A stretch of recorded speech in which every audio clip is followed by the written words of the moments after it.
दिन जंगल का एक शेर गांव में आ जाता है। बच्चे की सुगंध सूंघता सूंघता वो घनश्याम के घर तक पहुंच जाता है। घनश्याम, उसकी पत्नी सुरैया और छोटा सा लल्ला सो रहे थे, लेकिन 5 गायों में से एक सबसे बड़ी गाय, जिसका नाम गोपी था, वो जाग रही थी। उसने देखा कि शेर आकर नवजात शिशु को अपने मुंह में दबाकर जंगल की तरफ भाग जाता है। वो परेशान हो जाती है। ये क्या? अरे घनश्याम को कोई उठाओ। अरे वो तो मेरी आवाज ही नहीं सुन रहा। गाय जोर जोर से आवाजें लगाने लगती है। वो परेशान होकर अपना खूंटा तोड़ देती है और बाकी गायों को भी उठा देती है। वो पांचों की पांचों घर से बाहर शेर का पीछा करने लगती हैं। अरे हम सब भाग तो रहे हैं, लेकिन शेर को पकड़ना बहुत मुश्किल है। आखिर वो लल्ला को लेकर कहाँ गया होगा? हमें कुछ करना होगा, नहीं तो वो हमारे बच्चे को खा जाएगा। घनश्याम और सुरैया को तो इस बात की खबर भी नहीं है। घनश्याम और सुरैया गहरी नींद में थे। उन्हें जरा भी खबर नहीं थी कि उनके घर में क्या हो रहा है। एक उपाय है, चलो जंगल में शेर की गुफा के पास चलते हैं। वो जरूर लल्ला को लेकर वहीं पहुंचेगा। हाँ, ये ठीक रहेगा, चलो। पांचों की पांचों गाय शेर की गुफा के पास जाकर खड़ी हो जाती हैं। कुछ देर बाद लल्ला को लेकर शेर वहीं पहुंचता है। पांचों गायें उसे घेर लेती हैं और कहती हैं, देखो, हमारे लल्ला को हमें वापस कर दो। ये तुमने अच्छा नहीं किया। अगर तुमने ऐसा किया तो अंदर तुम्हारे बच्चे को हम बाहर निकालकर खत्म कर देंगे। शेर घबरा जाता है और बच्चे को छोड़ देता है। बच्चा उठाकर पांचों की पांचों गैया वापस घर लौट आती हैं। तभी सुरैया की आंख खुल जाती है। हाँ? अरे तुम लोगों को खूंटे से किसने खोला? अरे मेरा लल्ला! अरे जी, सुनते हो? उठो, ये देखो तो सही।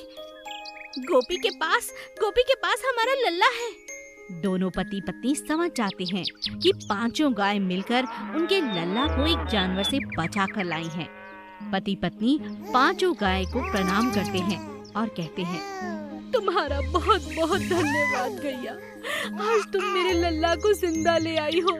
मैं तो बस कहने के लिए माँ हूँ, बेसुध नींद में कुछ भी नहीं जानती थी। तुम्हारा एहसान कभी नहीं भूलूंगी। नाना नानी का घर। गोपी और कृष्णा बहुत खुश थे। जैसे ही गर्मियों की छुट्टियां शुरू हुई थी, उनके पिता उन्हें नाना नानी के घर छोड़ गए थे। नाना नानी के पास रहना गोपी और कृष्णा को बहुत पसंद था। अरे आ गए मेरे बच्चे, आओ आओ, चलो चलो खाना खा लो हाथ मुंह धोकर। तुम्हारी पसंद का खाना बनाया है। ये नानी के घर आने के बाद सबसे अच्छी बात तो मुझे यही लगती है। नानी, मैं अभी आता हूँ। दोनों हाथ धोकर डाइनिंग टेबल पर बैठ जाते हैं। नानी उन्हें खाना परोसती है। बच्चे बहुत खुशी से खाते हैं और नानी से ढेर सारी बातें करते हैं। नानी, तुम भी आओ ना, हमारे साथ खाना खाओ। हाँ, आ रही हूँ। तुम्हारी इंतजार में मैंने भी कुछ नहीं खाया है। नानी भी आकर बच्चों के साथ खाना खाने लगती है। नाना भी वहीं बैठ जाते हैं। नाना नानी को देखकर दोनों बहुत ज्यादा खुश थे। गोपी नाना से कहता है, नाना जी, इस बार आप मुझे क्रिकेट खेलना सिखाओगे ना? पिछली बार मैं अच्छे से सीख नहीं पाया। हाँ बेटा, क्यों नहीं। इन छुट्टियों में तो मैंने पूरी तैयारी करी है। तुझे अच्छे से क्रिकेट सिखाऊंगा। तभी कृष्ण नानी से कहता है, नानी, इस बार कैरम बोर्ड में मैं ही जीतूंगा। पिछली बार आपने मुझे बहुत हराया, लेकिन अब मैं बहुत अच्छे से खेलता हूँ। अच्छा, ये बात है। बहुत मजा आएगा इन छुट्टियों में। तुम्हारे लिए मट्ठी, कचौरी, नमकीन पकवान बना बना कर डब्बों में भर दिए हैं। सारा दिन मस्ती करो, खूब खेलो और मजे से खाओ। छुट्टियों के बाद तुम्हारे मम्मी पापा लेने आएंगे ना, तो मोटे तगड़े हो जाओ, ताकि उन्हें लगे कि नाना नानी ने खातिर में कोई कसर नहीं छोड़ी। हाँ नानी, कैसी बातें करती हो? मम्मी पापा तो बहुत खुश है और निश्चिंत भी कि हम दोनों बिल्कुल सुरक्षित हैं। नाना नानी बहुत ज्यादा खुश थे। नाना नानी उन्हें अच्छे संस्कार देने में लगे हुए थे। सुबह उठकर भगवान का पाठ करना, पूजा पाठ करके नाश्ता करके खेलने जाना, दोपहर में पढ़ाई करना और फिर सो जाना, शाम को उठकर फिर से खेल कूद करना, भगवान का नाम लेना, खाना खाना और रात को नानी से सुनकर कहानी सो जाना।